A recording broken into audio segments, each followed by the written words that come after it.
Tuhan. Shalom Bapak Ibu Saudara. Shalom. Shalom orang-orang yang bersuka cita. Shalom. Saya percaya kita orang-orang yang mengalami kebaikan Tuhan. Amin. Kita orang mengalami kebaikan Tuhan. Kemarin kita bawa hidup kita, bawa hati kita hari ini. Kita mau sembah Tuhan. Biarlah ibadah kita bukan sebagai rutinitas biasa. Kita mau bawa hidup kita. Kita mau sembah Tuhan. Kita mau ketemu Tuhan hari ini. Terima kasih Tuhan buat kasih-Mu dalam hidup kami Tuhan. Dalam setiap musim kami percaya Tuhan selalu setia dalam hidup kami. Terima kasih buat Tuhan yang gak pernah gagal dalam hidup kami.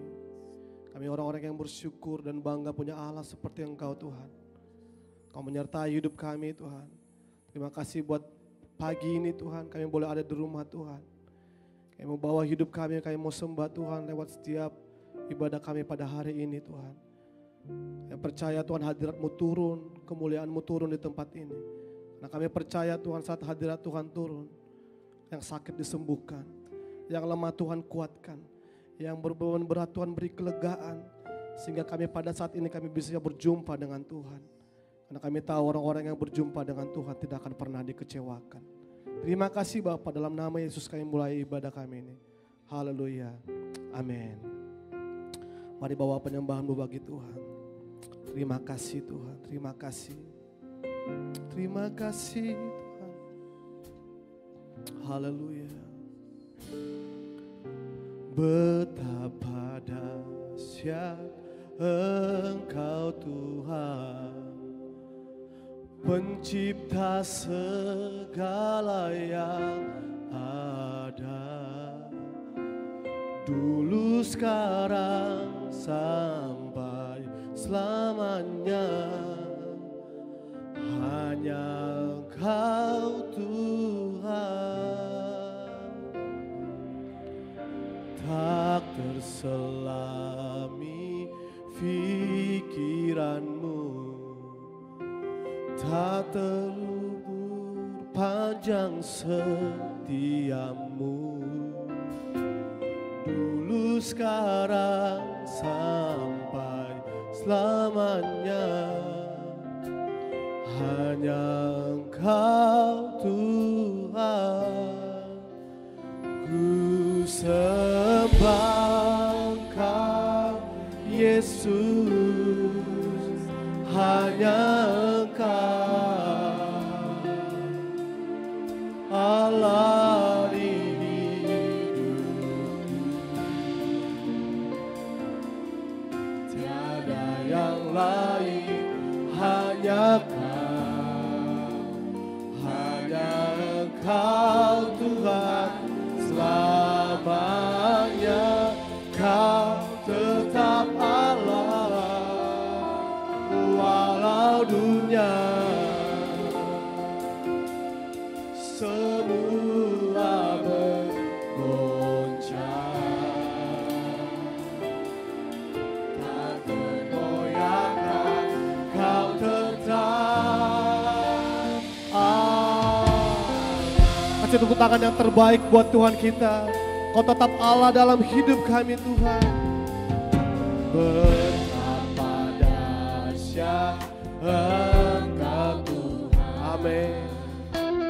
Pencipta segala yang ada, dulu sekarang sampai selamanya. Hanya Engkau Tuhan, hanya Engkau Tuhan, tak terselami, tak terselami pikiran-Mu, tak terukur panjang setia-Mu, dulu sekarang sampai selamanya. Engkau Tuhan, ku sembah Engkau Yesus, hanya Engkau Allah di hidupku, tiada yang lain,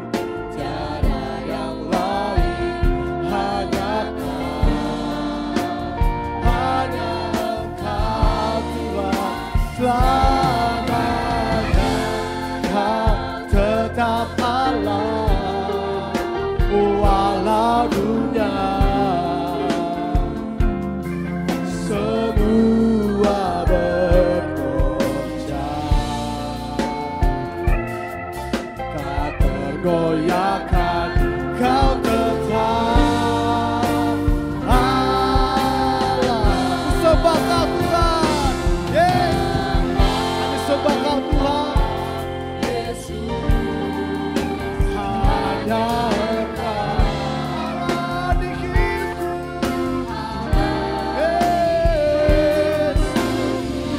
Tiada yang lain, hanya Kau Tuhan, Kau Tuhan. Selamanya Kau tetap Allah. Semua bergoncang, semua bergoyahkan, Kau tetap Allah. Walau dunia semua bergoncang Tuhan, Kau tetap Allah yang tiada tergoyahkan dalam hidup kami. Kau tetap Allah yang kami sembah Tuhan. Ini iman kami, ini janji kami Tuhan. Kami percaya bumi boleh berlalu Tuhan Yesus, namun kasih setiamu tidak pernah berlalu dalam hidup kami. Terima kasih Tuhan.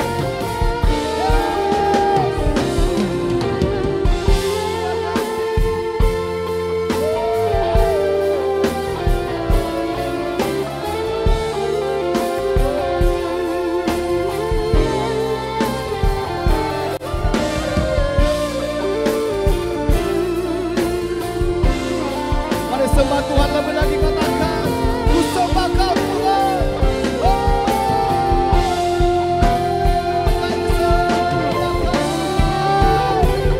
Ku sembah Engkau Yesus. Amin.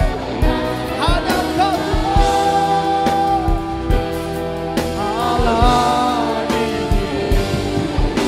Katakan tiada yang lain, lain hanya Kau, Yesus Tuhan. Banyak Kau tetap Allah, walau dunia semua bergoncang,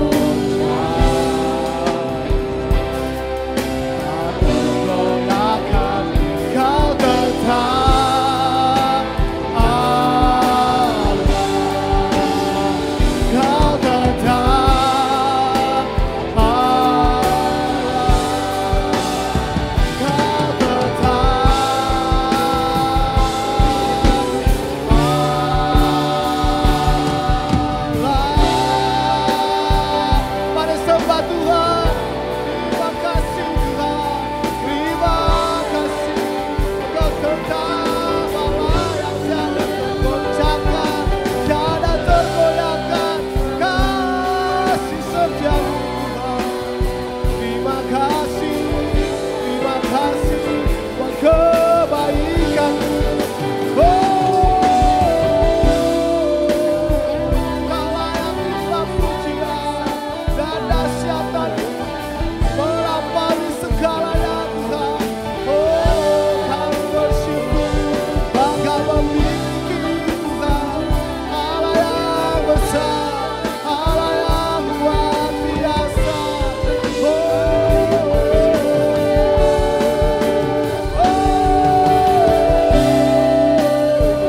Terima kasih Tuhan. Kemuliaan bagi-Mu. Kau ditinggikan, dimuliakan Tuhan.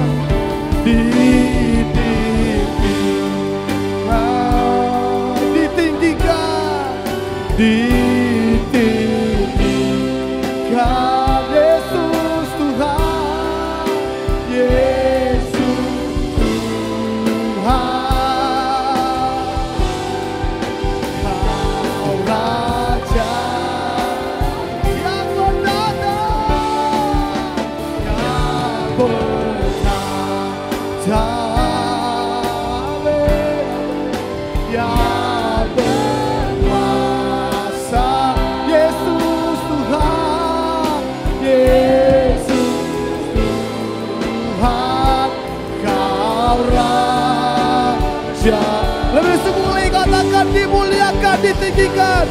anda Bapak Ibu Saudara untuk bangkit berdiri. Dimulia. Mari angkat tanganmu, katakan, kau ditinggikan Tuhan. Ditinggikan. Yesus Tuhan. Kau Raja, kau Rajaku. Kau Rajaku yang bertata.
Raja kami, Allah yang bertata berkuasa dalam hidup kami. Terima kasih Tuhan, kami sembah, kami puji Engkau. Kami orang-orang yang bersyukur dan bangga punya Allah seperti Engkau Tuhan. Oleh karena itu kami bersuka cita karena Engkau. Terima kasih Tuhan. Umat Tuhan yang antusias dan siap bersuka cita memuji Tuhan, sama-sama kita katakan amin. Haleluya.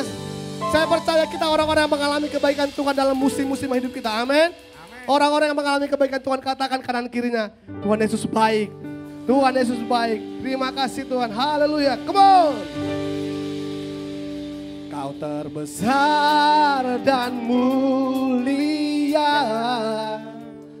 ajaib semua perbuatanmu. Katakan kau terbesar. Kau terbesar dan mulia, biarlah semua memujimu. Mari bertepuk tangan bersama-sama, biar semua memuji Tuhan. Yeay.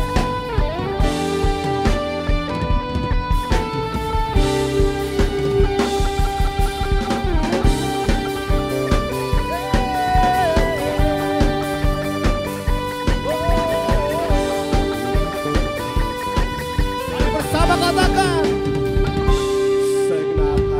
aku memuji, segenap jiwaku bernyanyi, karena Roh-Mu ada dalamku, Tuhan. Ku angkat tangan,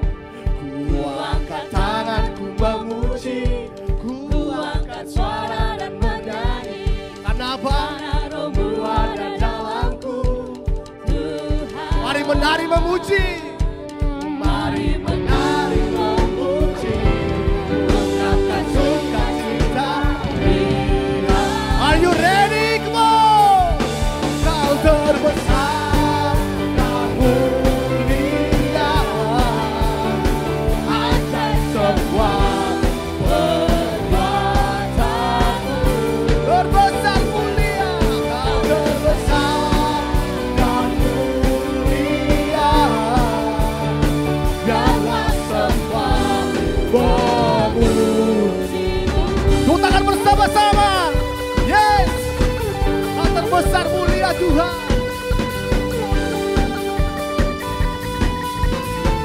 bersuka cita katakan. Hatiku memuji, segenap jiwaku bernyanyi. Karena apa? Karena Roh-Mu ada dalamku. Mari angkat tanganmu katakan.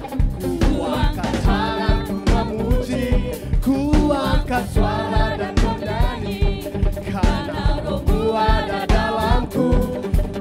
Jangan malu-malu, mari katakan. Mari menari. Mari menari memuji, ungkapkan sukacita. Are you ready, go? 1, 2, 1, 2.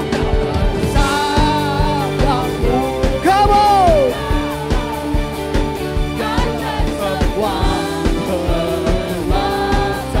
Kau terbesar mulia. Sayang mulia. Biarlah semua memuji. Bertepuk tangan bersama-sama.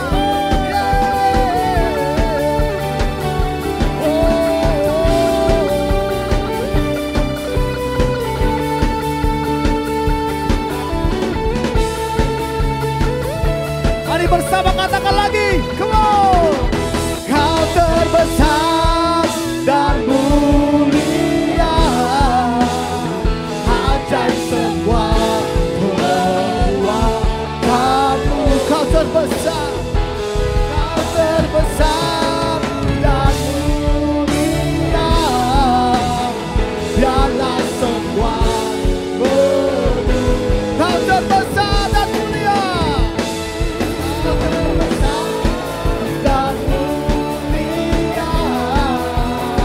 Ajaib semua perbuatanmu. Oh, kau terbesar dan mulia. Biarlah semua memujimu.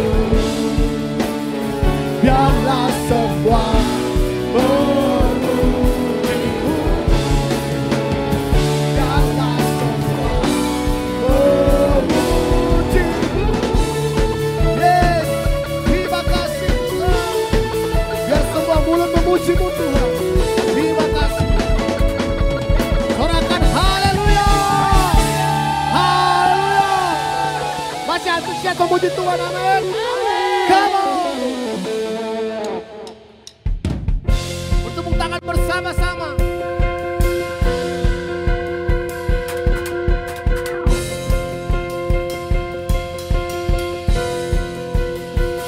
Semua. Mari kita semua umat pilihan. Mari dengarkan. Dengarlah panggilannya, untuk menggenapi firman-Nya. Sekarang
Nyatakan kebesarannya. Kebesar sampai setiap tutur. Semua lidah mengaku Yesus Kristus dialah Tuhan, Raja segala raja. Bukan bangkit lagi. Yeah. Bukan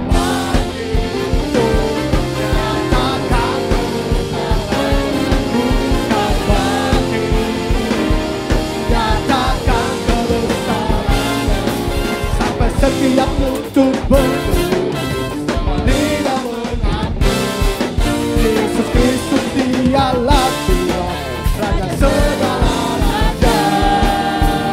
Dialah Raja,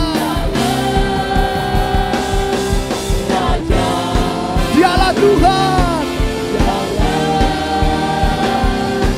Tuhan, dialah Raja. Raja, lebih lagi orang-orang, haleluya, haleluya, haleluya. Sebelum duduk katakan kanan kiri ya, Tuhan Yesus Raja. Haleluya, silakan duduk Bapak Ibu Saudara terkasih. Sungguh sangat indah berada di rumah Tuhan. Sukacita surga ada di tempat ini, amin. Haleluya. Kita percaya bahwa Allah senantiasa dalam setiap musim kita ada Allah yang setia, amin. Kita percaya apapun keadaan yang kita alami, musim boleh berganti, masalah boleh berganti. Namun Tuhan kasih setianya sampai selama-lamanya. Kita siapkan hati kita bawa hati kita dalam penyembahan.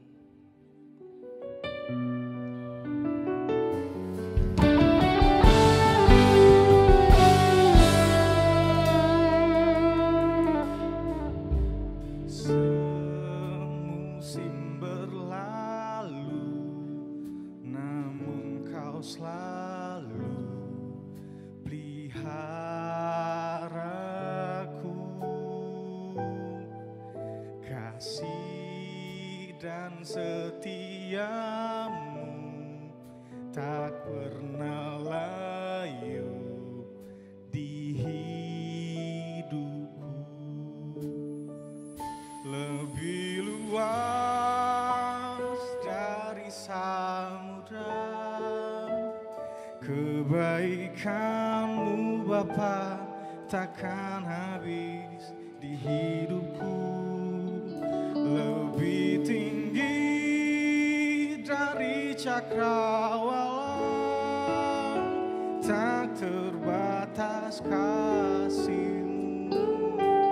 Sungguh ku bersyukur. Terima kasih Tuhan. Kami nyatakan dengan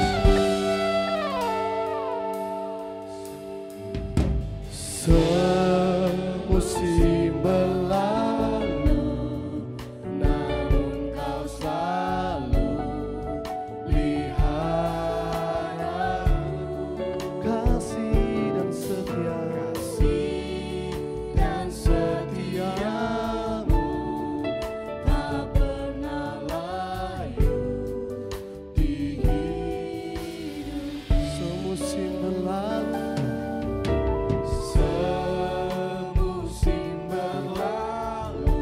amin. Namun Kau selalu Ingat kebaikan Tuhan. Terima kasih Tuhan. Oh, kasih dan setia-Mu tak pernah layu. tak pernah layu di hidupku. Lebih luas dari samudra, kebaikan-Mu Bapa takkan habis di hidupku. Lebih tinggi dari cakrawala, tak terbatas kasih-Mu. Sungguh ku bersyukur. Di rumah Tuhan saja nyanyikan pujian ini. Katakan semusim berlalu.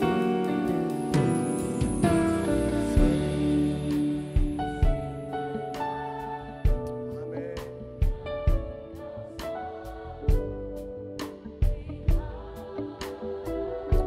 kasih Tuhan.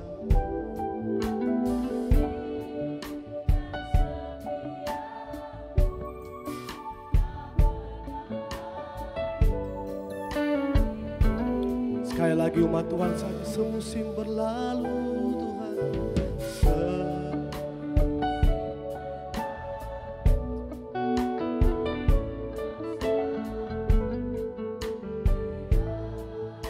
Terima kasih buat kasih dan setiamu Tuhan. Kasih.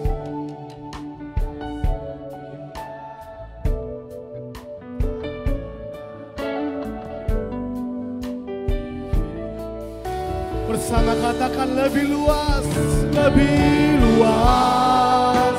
dari samudra. Kebaikan-Mu Bapa takkan habis di hidupku. Lebih tinggi dari cakrawala, tak terbatas kasih-Mu. Sungguh lebih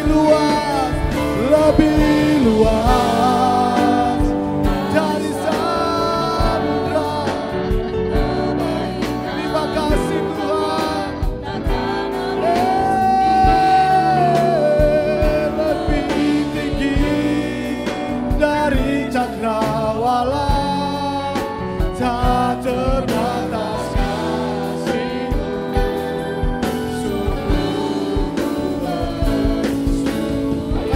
Yang terbaik buat Tuhan kita. Saya udah malam saudara untuk bangkit berdiri.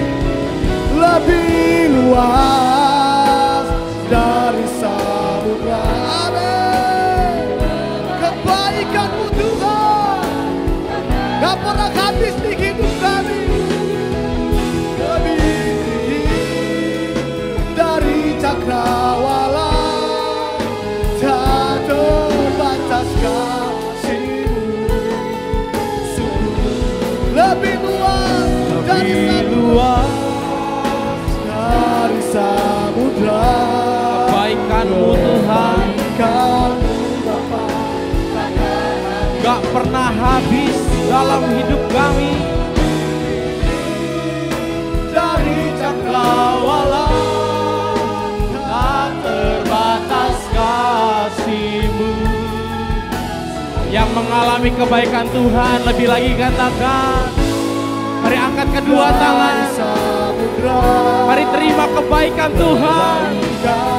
Ora basyakara la bayara la bara la bara la bara la bara la bara la bara la bara la. Dari cakrawala, tak terbatas kasih-Mu. Tak terbatas kasih Tuhan, tak terbatas kasih-Mu. Tak terbatas kasih Tuhan, terbatas kasih-Mu. Ku bersyukur. Mari berikan tepuk tangan untuk kebesaran Tuhan. Terima kasih Bapa. Shalom jemaat yang dikasihi Tuhan, senang sekali saya Pendeta Rubin Adi Abraham bisa melayani Anda dalam ibadah ini. Hari ini saya akan membahas sebuah topik berjudul pengambilan keputusan etis. 1 Korintus 10 ayat 23-33 berbunyi demikian. Segala sesuatu diperbolehkan, benar, tetapi bukan segala sesuatu berguna. Segala sesuatu diperbolehkan, benar, tetapi bukan segala sesuatu membangun. Jangan seorang pun yang mencari keuntungannya sendiri, tetapi hendaklah tiap-tiap orang mencari keuntungan orang lain. Kamu boleh makan segala sesuatu yang dijual di pasar daging tanpa mengadakan pemeriksaan karena keberatan-keberatan hati nurani. Karena bumi serta segala isinya adalah milik Tuhan. Kalau kamu diundang makan oleh seorang yang tidak percaya dan undangan itu kamu terima, makanlah apa saja yang dihidangkan kepadamu tanpa mengadakan pemeriksaan karena keberatan-keberatan hati nurani. Tetapi kalau seorang berkata kepadamu, itu persembahan berhala, janganlah engkau memakannya. Oleh karena dia yang mengatakan hal itu kepadamu dan karena keberatan-keberatan hati nurani. Yang aku maksudkan dengan keberatan-keberatan bukanlah keberatan-keberatan hati nuranimu sendiri, tetapi keberatan-keberatan hati nurani orang lain. Mungkin ada orang yang berkata, mengapa kebebasanku harus ditentukan oleh keberatan-keberatan hati nurani orang lain? Kalau aku mengucap syukur atas apa yang aku turut memakannya, mengapa orang berkata jahat tentang aku karena makanan yang atasnya aku mengucap syukur? Aku menjawab, jika engkau makan, atau jika engkau minum, atau jika engkau melakukan sesuatu yang lain, lakukanlah semuanya itu untuk kemuliaan Allah. Ayat 32, janganlah kamu menimbulkan syak di dalam hati orang, baik orang Yahudi maupun orang Yunani, maupun jemaat Allah. Sama seperti aku juga berusaha menyenangkan hati semua orang dalam segala hal. Bukan untuk kepentingan diriku, tetapi untuk kepentingan orang banyak, supaya mereka beroleh selamat. Saudara sekalian, dalam kehidupan kita, seringkali kita berhadapan dengan persoalan etis yang memerlukan jawaban. Sederhananya begini, orang sering bertanya, boleh nggak saya merokok? Boleh nggak saya pergi ke diskotik? Bolehkah saya minum anggur? Atau bolehkah saya ditato? Orang yang tidak setuju langsung akan mengutip firman Tuhan, misalnya dalam Imamat 19 ayat 28 dikatakan, janganlah kamu menggoresi tubuhmu karena orang mati, dan janganlah merajah tanda-tanda pada kulitmu. Akulah Tuhan. Jelas kan? Kita bilang jangan meraja, jangan tato-tato, itu melanggar firman Tuhan, Tuhan marah. Tapi di pihak yang lain orang yang pro berkata, tunggu dulu, lihat konteksnya. Ini bukan berarti sembarang tato. Tapi ini ritual penyembah berhala yang suka menoreh-norehkan pisau di tubuh mereka. Sebagai ritual kepada Allah yang mereka sembah. Dan tentu saja ritual penyembahan berhala tidak boleh kita lakukan. Tapi ini tidak bisa berkaitan dengan tato. Karena tato adalah art, seni. Supaya ada gambar bunga, ada gambar burung, atau apa di tubuh kita. Kira-kira seperti itu. Saudara-saudara, bahkan orang yang pro tato itu boleh, ada yang mengutip Yesaya 49 ayat 16. Dia bilang Tuhan aja punya tato loh. Oh, masa sih? Di mana? Iya itu, di ayat Yesaya 49 ayat 16 tadi. Lihat, aku telah melukiskan engkau di telapak tanganku. Tembok-tembokmu tetap di ruang mataku. Jadi Tuhan kan bilang, di telapak tangannya itu ada tato wajah kita itu. Tapi tentu saja penafsiran ini penafsiran yang ngawur, saudara-saudara. Karena yang dimaksudkan tidak bisa dipahami secara hurufiah, ayatiah. Aku melukiskan kamu di telapak tanganku. Berapa miliar orang di dunia, masa tangan Tuhan penuh dengan lukisan wajah orang-orang yang ada. Tapi maksudnya setiap pribadi kita itu diperhatikan oleh Tuhan. Ini gak ada kaitannya dengan tato, begitu saudara. Nah, jadi yang disebut sebagai pengambilan keputusan etis adalah hal-hal tertentu yang tidak terlalu jelas diperbolehkan atau dilarang di dalam Alkitab. Dan kadang-kadang menimbulkan perdebatan. Seseorang melakukannya, yang lain tidak melakukannya, begitu. Merokok boleh enggak? Ada yang bilang boleh, ada yang bilang tidak boleh, begitu. Nah, dalam persoalan ini kita harus tahu pada waktu pembahasan Alkitab menyoroti perihal hal tersebut, itu terjadi perdebatan terutama karena makanan bekas persembahan berhala. Saudara tahu pada waktu itu daging yang dijual di pasar adalah kebanyakan bekas persembahan berhala yang tidak habis dimakan oleh imam berhala. Jadi orang-orang suka datang mempersembahkan kambing, domba, lembu, sapi. Lalu kemudian yang tidak habis oleh para imam berhala itu dijual di pasar. Lalu orang-orang kemudian bilang, jangan makan ini daging karena mungkin saja ini sudah pernah dipersembahkan kepada berhala. Boleh atau tidak begitu kita makannya. Atau misalnya di Pulau Jawa ini, banyak orang-orang ketika mau menanam padi berdoa dulu dalam ritual. Berdoa kepada Dewi Sri supaya memberikan kesuburan atas tanah atau hasil tanaman yang dilakukan. Apakah kita bilang, hati-hati loh, jangan makan nasi, jangan makan dari beras. Karena ini semua sudah dipersembahkan, didoakan dulu kepada berhala. Maka kita nggak makan beras atau nasi tersebut, saudara. Apakah memang demikian? Paulus sendiri kan bilang tadi, ya kamu kalau pergi makan daging atau beli daging di pasar, tidak perlu melakukan penyelidikan karena keberatan mengenai hati nurani tentang hal ini. Ada sikap yang dia sampaikan memang. Nah, tetapi saya mau jelaskan, sebetulnya menghadapi situasi semacam ini ada 3 pandangan yang berbeda. Nah, pandangan pertama adalah pandangan yang berasal dari kelompok antinomianisme. Dari kata nomos artinya hukum. Artinya ada kelompok yang anti hukum. Mereka berpandangan bahwa Tuhan Yesus telah membebaskan kita dari segala macam hukum, dari segala macam peraturan, norma-norma. Sehingga penekanan daripada kelompok ini adalah bebas. Boleh apa saja, segala sesuatu boleh dimakan, benar. Segala sesuatu boleh dilakukan, benar. Gitu saudara, jadi serba boleh. Boleh saja. Tetapi sebaliknya ada pandangan kedua yang sangat bertolak belakang dari pandangan pertama. Yang disebut sebagai pandangan legalisme atau nomisme. Pandangan yang sangat menekankan ketaatan kita pada hukum atau aturan yang berlaku. Pokoknya kalau ada hukumnya, ada aturannya, ada ayatnya, atau menurut tradisi yang sudah dilakukan dari waktu ke waktu, maka kita tidak boleh melanggar hal itu. Sebab melanggar aturan yang ada berarti dosa. Nah saudara-saudara, umat Yahudi adalah orang yang sangat taat akan hal itu. Misalnya hari Sabat orang tidak boleh bekerja. Lalu mereka mulai menjabarkan apa itu tidak boleh bekerja. Tidak boleh melangkah lebih dari 1000 langkah. Jadi kalau udah langkah putar-putar di rumah, di halaman dan sebagainya udah 999, wah mesti berhenti tuh. Kalau enggak berdosa.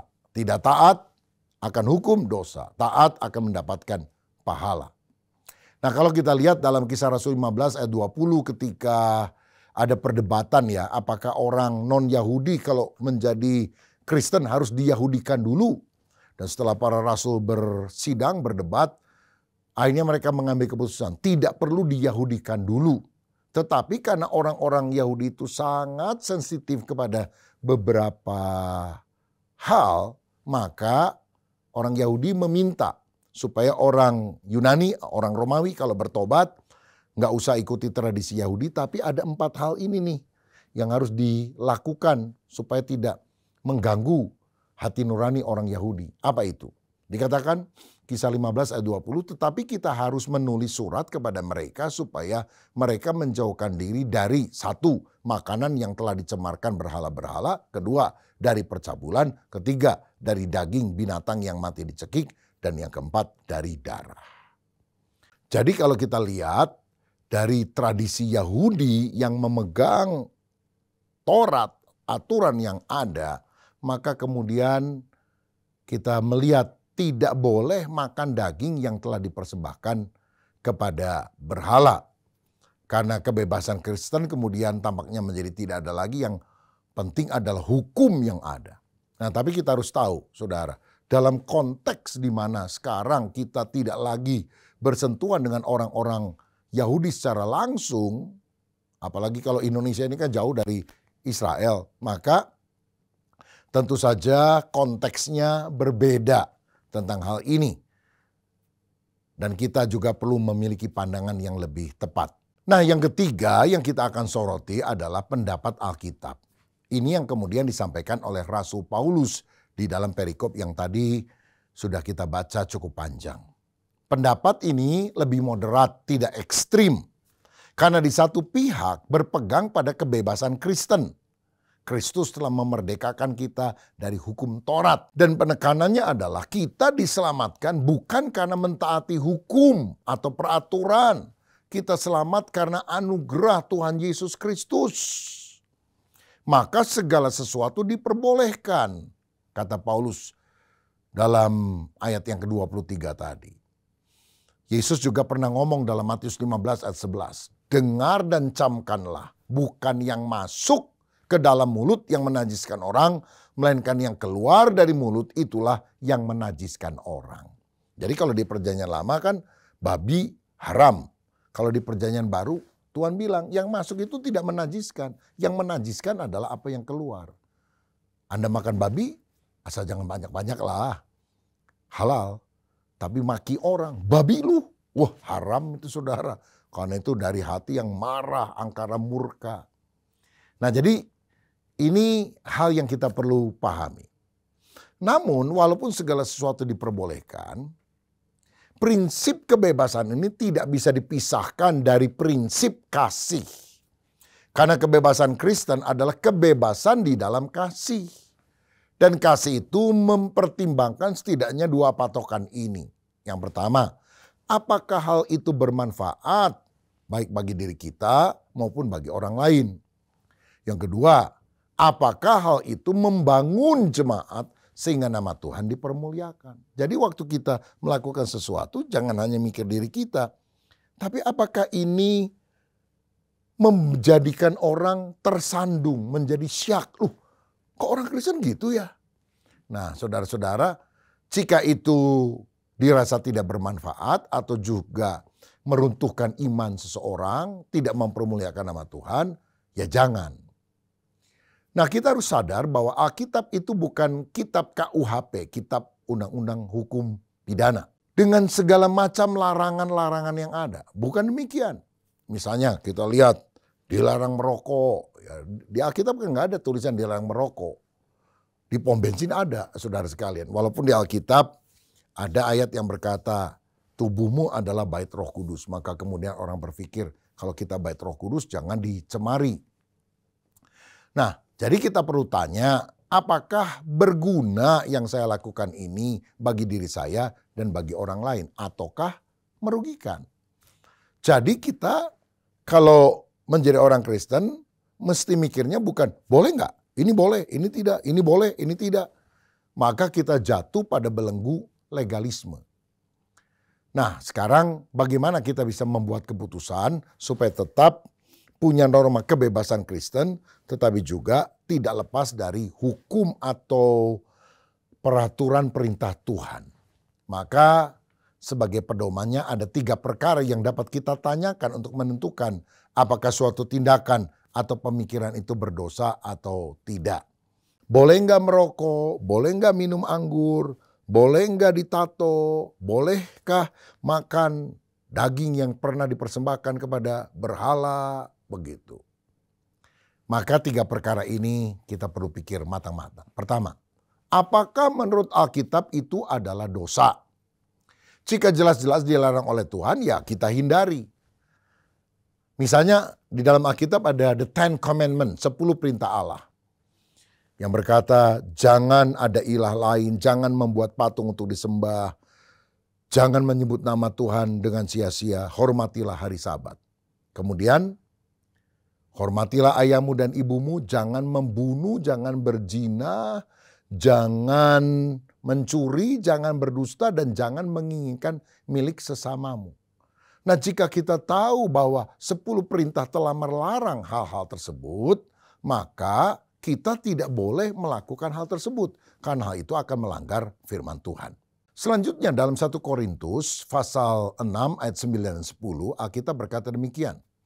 Atau tidak tahukah kamu bahwa orang-orang yang tidak adil tidak akan mendapat bagian dalam kerajaan Allah? Jangan sesat, orang cabul, penyembah berhala, orang berzina, banci, orang pemburit, homoseksual, pencuri, orang kikir, pemabuk, pemfitnah, dan penipu tidak akan mendapat bagian dalam kerajaan Allah. Nah kalau Alkitab sudah bilang hati-hati loh, kalau kamu hidup sebagai penjina, pencuri, pemabuk, penipu, kamu tidak dapat bagian dalam kerajaan Allah. Artinya masuk neraka. Lah kita jangan sengaja melanggar perintah Tuhan tersebut. Karena jelas itu ada tanda forbidden-nya, dilarang masuk lah. Ada larangan Tuhan. Dan dalam Markus 7 ayat 21 sampai 23 kita diingatkan firman yang berkata, bukan setiap orang yang berseru kepadaku, Tuhan-Tuhan akan masuk ke dalam kerajaan sorga. Melainkan dia yang melakukan kehendak Bapakku yang di sorga. Pada hari terakhir banyak orang akan berseru kepadaku, Tuhan, Tuhan, bukankah kami bernubuat demi namamu dan mengusir setan demi namamu dan mengadakan banyak mujizat demi namamu juga? Ayat 23, pada waktu itulah aku akan berterus terang kepada mereka dan berkata, aku tidak pernah mengenal kamu, enyahlah daripadaku, kamu sekalian pembuat kejahatan. Pembuat kejahatan yang dimaksudkan adalah antinomos, orang yang tidak berhukum, melanggar segala hukum yang ada. Saudara, jangan sampai kita bilang, saya kan Kristen, ke gereja, pelayanan. Tapi kenapa kok saya nggak masuk surga? Karena ada perintah yang jelas-jelasan tidak boleh di dalam Alkitab yang saudara langgar.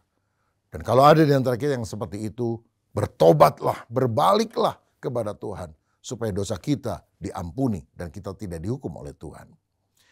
Tetapi selain kita tanya apakah hal itu berdosa menurut Alkitab, yang kedua kita perlu tanya apakah berguna bagi diri kita dan orang lain? Bermanfaat atau tidak? Apakah hal ini kalau saya lakukan akan menyebabkan orang lain syak atau tersandung? Dalam 1 Korintus 8 ayat 10-12 Paulus membahas tentang makanan yang dipersembahkan kepada berhala. Boleh atau tidak? Nah ayat 10 dikatakan, karena apabila orang melihat engkau yang mempunyai pengetahuan sedang duduk makan di dalam kuil berhala, bukankah orang yang lemah hati nuraninya dikuatkan untuk makan daging persembahan berhala? Dengan jalan demikian, orang yang lemah yaitu saudaramu yang untuknya Kristus telah mati menjadi binasa karena pengetahuanmu.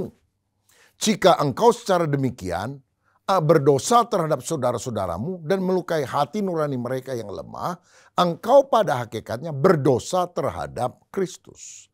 Karena itu apabila makanan menjadi batu sandungan bagi saudaraku, aku untuk selama-lamanya tidak akan mau makan daging lagi, supaya aku jangan menjadi batu sandungan bagi saudaraku. Jadi kalau saudara pikir, makan darah marus nggak apa-apa kok, kan Tuhan sudah membebaskan kita dari segala hukum yang ada. Tapi kalau waktu kita makan, orang Kristen kok makan darah? Maka ketika hati nuraninya menjadi lemah, dia syak, tersandung karena kita. Lebih baik kita bilang seperti Paulus, kalau apa yang aku makan membuat orang lain itu menjadi tersandung, menjadi syak, menjadi nggak nyaman hatinya. Lebih baik aku nggak makan itu seumur hidupku. Bukan karena aku tidak bebas lagi membuat keputusan, tapi aku memiliki hukum kasih. Sehingga apa yang aku lakukan bermanfaat bukan hanya bagi diriku tapi juga bagi orang lain. Orang yang tidak dewasa rohaninya itu suka bilang, apa jeleknya sih? Apa jeleknya sih pergi ke diskotik? Apa jeleknya sih ditato? Apa jeleknya sih saya melakukan ini dan itu? Tapi orang yang tumbuh dewasa, apa baiknya? Apa baiknya sih saya merokok? Apa baiknya sih saya ditato? Jadi bukan boleh atau tidak. Itu kadang-kadang pertimbangan hati nurani satu orang dengan yang lain bisa beda. Tapi coba saudara pikir. Lebih banyak buruknya atau lebih banyak baiknya? Maka hal yang baik itulah yang saudara harus pilih. Roma 14 ayat 13. Karena itu janganlah kita saling menghakimi lagi. Tetapi lebih baik kamu menganut pandangan ini. Jangan kita membuat saudara kita jatuh atau tersandung. Yang ketiga, pertanyaan yang harus diajukan adalah selain apakah itu dinyatakan dosa oleh Alkitab? Yang kedua, apakah itu bermanfaat, berguna bagi diri kita dan orang lain? Yang ketiga, yang terakhir, apakah hal itu memuliakan Allah? Apakah hal itu dapat kita lakukan dengan iman kepada Yesus Kristus? Dalam 1 Korintus 10 ayat 31 dikatakan, aku menjawab, jika engkau makan atau jika engkau minum atau jika engkau melakukan sesuatu yang lain, lakukanlah semuanya itu untuk kemuliaan Allah. Saudara mau ke diskotik, kalau untuk kemuliaan Allah silakan. Mau merokok, ya silakan kalau itu untuk kemuliaan Allah. Saudara mau tato, kalau saudara pikir itu untuk kemuliaan Allah, ya terserah saudara. Oh, saya gambar Tuhan Yesus kok. Oh, Yesus mati di salib, nanti saya bisa bercerita. Ya terserah hati nurani saudara gimana. Tapi kalau orang lain menjadi syak, kita juga harus pikirkan hal tersebut. Roma 14 ayat 5 berkata demikian. Yang seorang menganggap hari yang satu lebih penting daripada hari yang lain. Tetapi yang lain menganggap semua hari sama saja. Hendaklah setiap orang benar-benar yakin dalam hatinya sendiri. Ayat 23, tetapi barang siapa yang bimbang kalau dia makan, ia telah dihukum karena ia tidak melakukannya berdasarkan iman. Dan segala sesuatu yang tidak berdasarkan iman adalah dosa. Jadi kalau kita melakukan segala sesuatu, kita ingat ini memuliakan Tuhan enggak? Apakah kelakuan kita itu patut bagi anak-anak Allah? Apakah kita akan malu bila sedang berbuat hal demikian? Tuhan Yesus datang untuk kali kedua. Saudara, jawabannya ada di hati nurani saudara. Dan terutama ketika saudara sudah mempelajari firman dan kau menimbang di dalam hati. Dan kita bisa membuat keputusan. Bukan boleh tidak. Tetapi apakah aku melakukan ini? Bukan dosa seperti yang diajarkan Alkitab. Dan ini sesuatu yang bermanfaat bagi diriku dan bagi orang lain. Dan aku melakukannya dengan iman kepada Yesus untuk kemuliaan Allah. Saya berdoa apa yang saya bahas hari ini membawa pencerahan di pikiran kita dan mendorong hati kita untuk makin hari makin berkenan kepada Tuhan. Kiranya Tuhan Yesus memberkati saudara sekalian. Mari kita berdoa. Bapa Surgawi, terima kasih buat pengajaran firman-Mu hari ini. Kadang-kadang ada hal-hal yang kami hadapi dalam kehidupan membuat kami bimbang tentang keputusan yang kami harus lakukan. Tapi biarlah firman-Mu menerangi hidup kami. Kami mencintai Kristus. Kami ingin nama Kristus dimuliakan. Kami ingin hidup kami jadi berkat bagi banyak orang. Kami tidak mau membuat mereka tersandung karena apa yang kami lakukan. Sehingga kami berdoa Tuhan, biarlah apa yang kami lakukan sungguh-sungguh berkenan kepada Tuhan. Berkat-Mu atas kami di dalam nama Tuhan Yesus Kristus. Haleluya. Amin. Tuhan Yesus memberkati. Kami memuji kebesaran-Mu,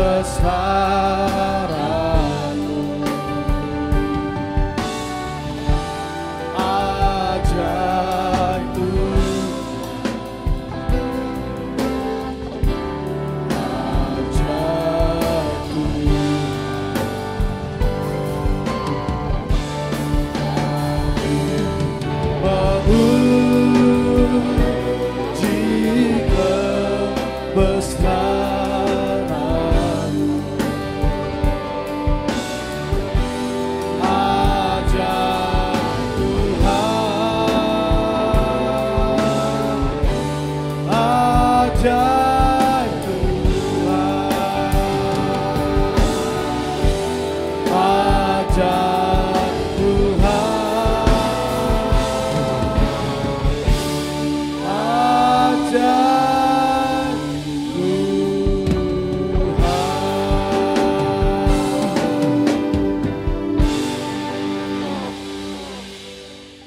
Bapa, betapa kami mengucap syukur pada minggu ini, hari ini.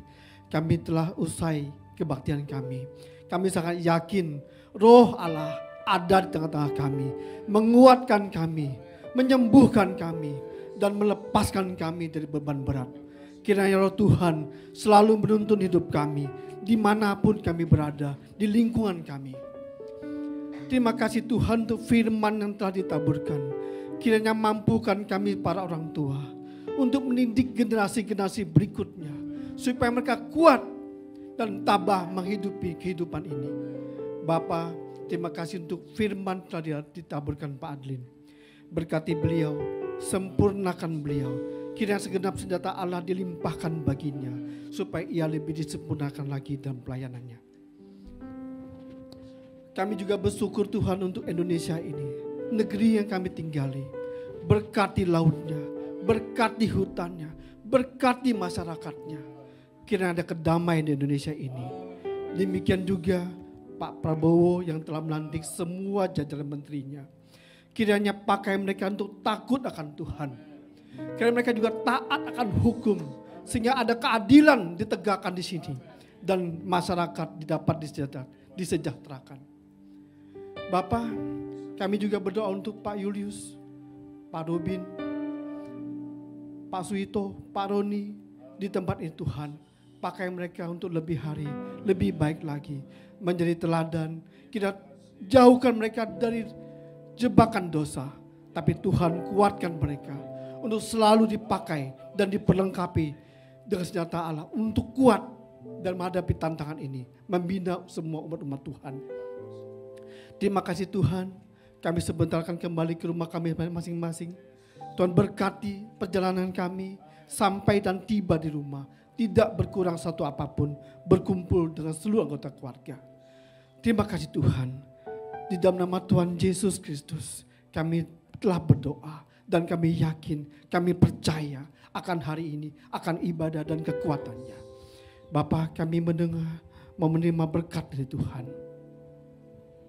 Jemaat yang dikasihi Tuhan, mari angkat kedua tanganmu, berkatakan amin bagi apa yang saya doakan jadi kenyataan dalam kehidupan kita. Tuhan memberkati rumah tanggamu, Tuhan memberkati pekerjaanmu, Tuhan memberkati keuanganmu, Tuhan memberkati kesehatanmu, dan Tuhan memberkati pertumbuhan rohanimu.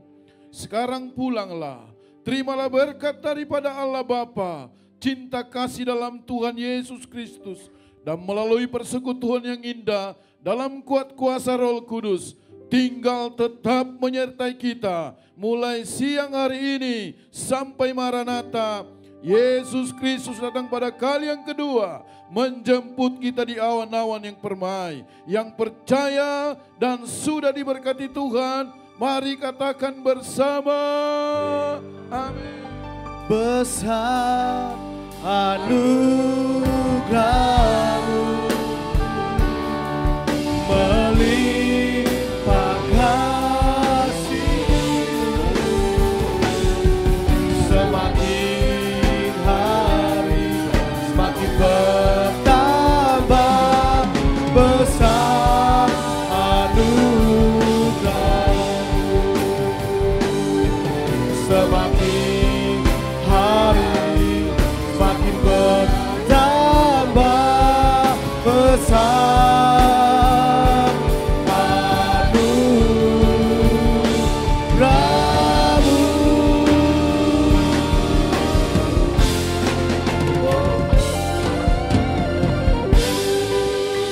Ibadah kita telah selesai. Selamat hari Minggu.